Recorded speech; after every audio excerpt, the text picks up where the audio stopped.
Welcome back to CBS This Morning. Flight attendants are showing renewed interest in learning self-defense. The FAA reports there have been so many incidents on airplanes this year that it's levied a total of more than $1 million in fines on dozens of unruly passengers. We've never seen that before in commercial aviation. As Errol Barnett reports, that's led more airline employees to enroll in special training. He joins us from Reagan National Airport outside Washington, D.C. Errol, good morning. Please also wash your hands. Hey there, Anthony. Good morning. You're right. This is a moment unlike any other in commercial aviation history. You have pandemic stress frazzling the nerves of COVID-anxious travelers, all while flight attendants have this new sense of urgency around learning how to protect themselves. I mean, after all, they are the ones trying to keep the peace while dodging punches. It is no wonder why federal marshals are guiding flight crew on how to hit back. It's getting crazy out there lately. Sit down and remain calm. This year, it's truly been chaos in the cabin. Fist flying on this American Airlines plane this month. A Southwest flight attendant knocked bloody by a passenger in May. And people being restrained to their seats, including this man on Frontier Airlines. After being accused of groping two of the flight crew, he was wrapped with tape all the way up to his mouth. This man got the right dentist, that's all I'm gonna say. He was eventually charged with battery. I would hire all three of those ladies to be federal air marshals today if they were interested.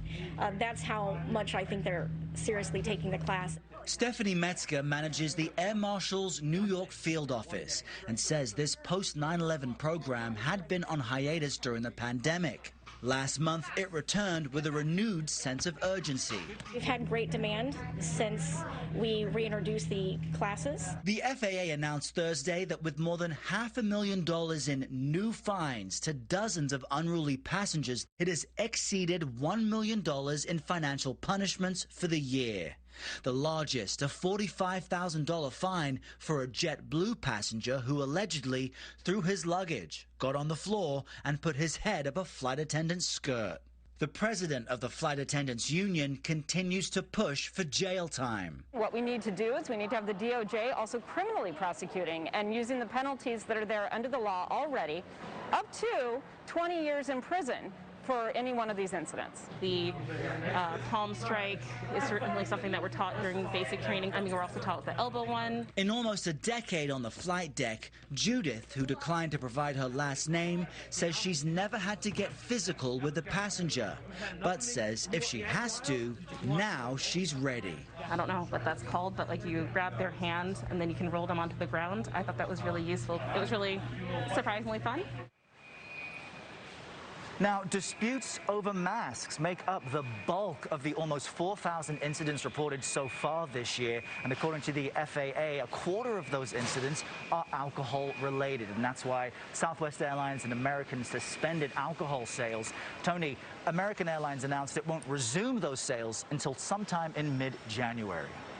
Wow, Errol, that's quite the sign of the times piece, guys. I'm kind of on the edge between smiling at it because it's somewhat ridiculous, the idea that you would have to take on that training, and then crying about it because apparently it is. People are that crazy. Well, you sure don't want to mess with Judith now. No, you don't. You really Watch don't. out. But they shouldn't have to be taking this training. It's that simple. It's sad and it's maddening all at the same time. I totally agree with you. And that United announced the other day that you can no longer duct tape passengers.